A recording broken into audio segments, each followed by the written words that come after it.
videos. I will Kevin Zama, please assist. I will start with the meeting, but at the current moment, we are still unable to disable the videos because of what happened earlier. Let me just, before we continue, apologize to all members that is logged onto this very important session. Unfortunately, we have experienced people that are very high on Zoom meetings, because I don't know what else we should say. If you start to bomb a session that is not, you are not supposed to do, then it means you are very high on Zoom meetings. You know, people that are high on substances. So those ones are high on Zoom meetings. But we can start.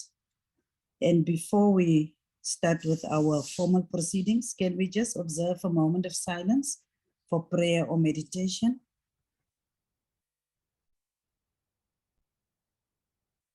Recording in progress. So we, after the meditation, can we now request that the national anthem be played?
Turn that shitty ass shit off.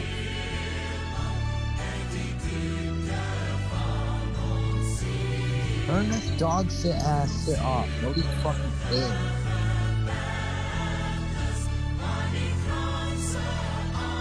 This nasty ass shit. Nobody fucking cares. Sorry, Deputy Chair. I think we might do this. There is another interpretation.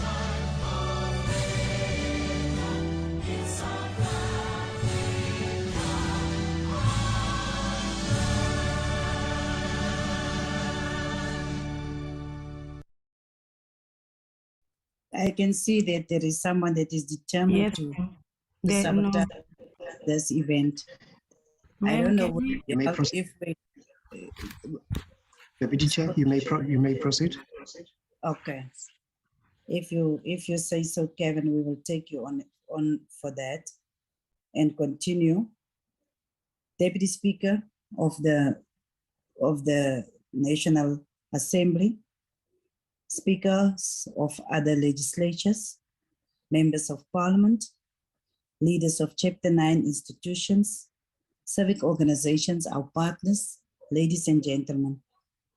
It is indeed my honor to welcome you to the Women's Charter Law Reform high-level session focusing on the National Gender Policy Framework as guided by the overarching resolution of the Women's Parliament to undertake an extensive review of the 1994 Women's Charter for Effective Equality. One of the pillars of the Women's Charter review process was its underpinning law reform pillar, through which Parliament sought to identify key policies and legislation for review, as guided by the centrality in the process to advance gender equality. The review process was undertaken to assess the efficacy of existing systematic and institutional mechanisms across the three spheres of government to change the material conditions of the women of South Africa. The review engagements has explicitly exposed the glaring gap between policy and practice and the disjunction between public endorsement of gender equality and actual institutional practices, which also characterizes the state's inadequate responses to give effect to the women's rights regime. Through the countrywide, provincial, metros, and district level review engagement, Parliament was able to gather valuable information and findings, which have become the basis upon which sustainable engagement with provinces, metros, and districts will now continue to be based on. We are now implementing the next phase of the law reform process, which is to engage important stakeholders on the amendment of key policy legislation so as to effectively advance gender equality. To this end, one of the key instruments that were highlighted as requiring urgent and extensive review and amendment is the National Gender Policy Framework, particularly given the mental landscape in South Africa, which has further been impacted by the COVID-19 pandemic.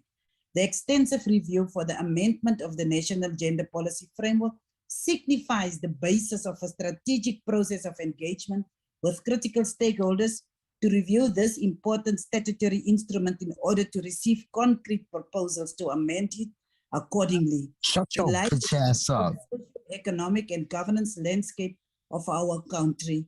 In conclusion, honorable delegates, the women of South Africa demand of us to be resolute in our commitment to re-engineer all policy, legislative, institutional, and bureaucratic systems and mechanisms across the three spheres of government to enable gender-sensitive planning, budgeting, implementation, and governance practices. Gender equality is a fundamental human right and an essential prerequisite for achieving a gender-equitable society. Legislative change must be accompanied not only by policy measures that promote this constitutional principle, Shut the fuck up. but they should result in the implementation of gender equality across all sectors of society. Fucking daddy. And our starting point is demanded of us. and that is Recording the stopped. review of Oh the yeah. General policy framework. With that said, Sorry, ma'am. I welcome all of you